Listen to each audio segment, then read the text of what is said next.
I have always wanted a family, he lied, his voice dripping with false sincerity. I see how hard you struggle alone. A woman like you deserves a strong man by her side. Let me take care of you and your children. Let me be their father. Welcome to The Hidden Voice, the home of African Folktales channel. In a small village nestled between rolling hills and lush forests, there lived a woman named Yainkain. She was a kind-hearted, hard-working mother of two, known for her tireless efforts to keep food on the table. Her husband, Kamara, was a man of charm but lacked ambition. He was always looking for women who could provide for him, never willing to lift a finger to work. Yainkain worked at a small village restaurant, cooking and serving meals to villagers. She earned just enough to support her family, while Kamara spent his days idling, gossiping, and drinking palm wine with other men who had no responsibilities. Though Yainkain's wages were meager, she stretched every penny to ensure her children had food and a roof over their head. One day, the owner of the restaurant announced that they could no longer afford to keep all their workers. Yainkain, despite her dedication, was among those let go. She returned home with a heavy heart, unsure of how she would survive. She told Kamara the sad news, hoping for support or encouragement. Instead, Kamara scoffed. "If you cannot provide, what use are you?" he sneered. That night, he disappeared, leaving behind only a note. "I need a woman who can take care of me. You are no longer useful." Yainkain was devastated. How could the man she sacrificed so much for abandon her, just because she had lost her job? Left alone with her two children, she dried her tears and vowed to rise again. After abandoning Yainkain and his children, Kamara wandered from village to village, searching for a new woman who could provide for him. He had no skills, no ambition, only the desire to find a woman whose hard work could sustain him. One day he arrived in a nearby village, where he heard of a schoolteacher named Madame Kadiatu. She was a widow, left alone to raise 4 children after her husband passed away unexpectedly. Though life was hard, she was a dedicated mother and a respected woman in the community. Kamara saw an opportunity. He approached Madame Kadiatu with the sweetest words, pretending to be a changed man. "I have always wanted a family," he lied, his voice dripping with false sincerity. "I see how hard you struggle alone. A woman like you deserves a strong man by her side. Let me take care of you and your children. Let me be their father." Madame Kadiatu, weary from years of raising her children alone, saw hope in Kamara's words. She believed he was genuine. Thinking she had finally found a partner who would support her and her children, she welcomed him into her home. At first, Kamara played the role of a caring husband and father. He carried the younger children on his back, told stories by the fire, and even helped Madame Kadiatu with small chores. But soon, his true nature began to surface.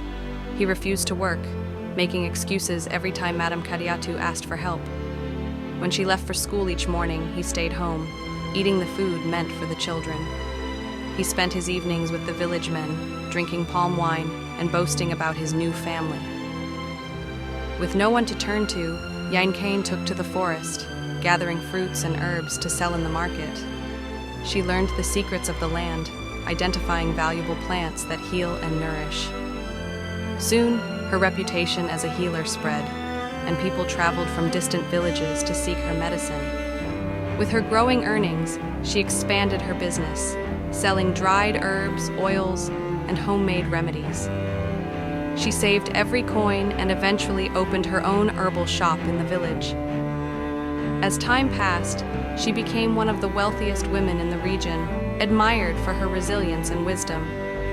One day, as Yainkain sat outside her herbal shop, a well-dressed couple arrived from a neighboring village.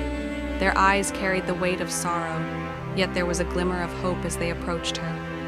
"Mother Yainkain," the woman Sia said respectfully, "we have heard of your healing hands. For 4 years we have prayed for a child, but none has come. We have visited many healers, tried many remedies, yet the gods remain silent." Yainkain studied the couple. She saw their pain and desperation, and she felt a deep compassion for them. She invited them inside and began her work. She carefully mixed herbs, roots, and sacred oils. whispering words of blessing as she prepared a special tonic. "Drink this every morning before the sun rises," she instructed, "and each night, bathe in the warm water steeped with these leaves.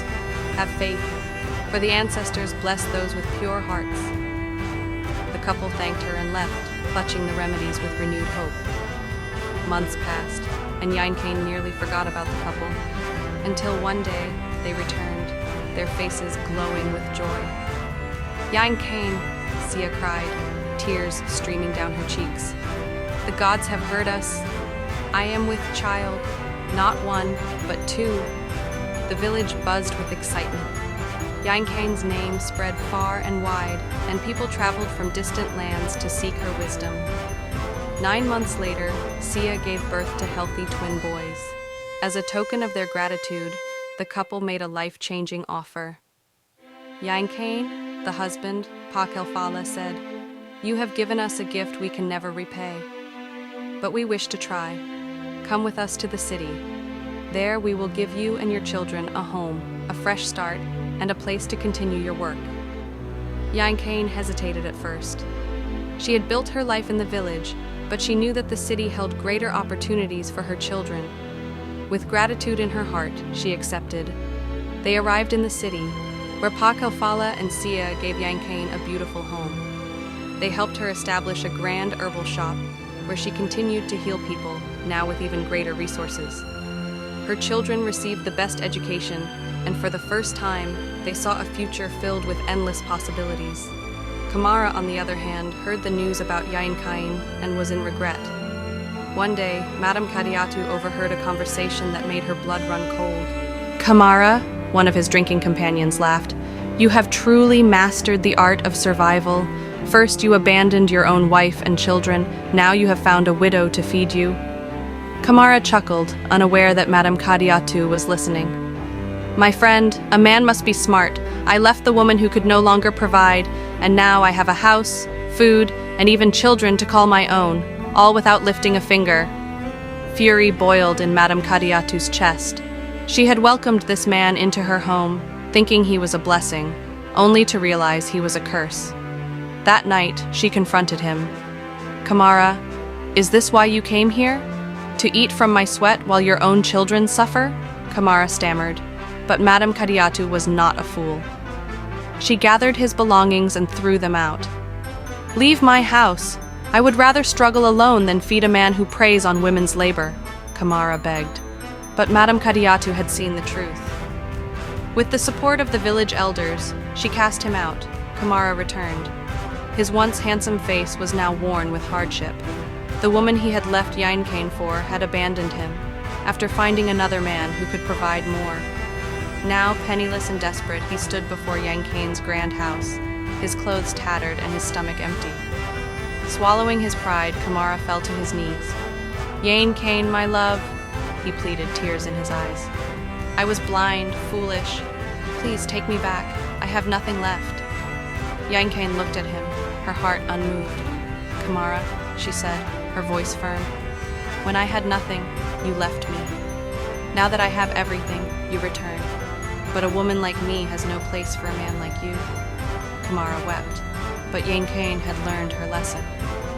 She turned away, leaving him to face the fate he had chosen. Opportunists seek comfort, not love. But those who work hard and persevere will always rise, while those who depend on others end as losers. Thanks so much for watching. If you enjoy the story and want to hear more amazing African folktales, don't forget to subscribe, comment, and like to the channel.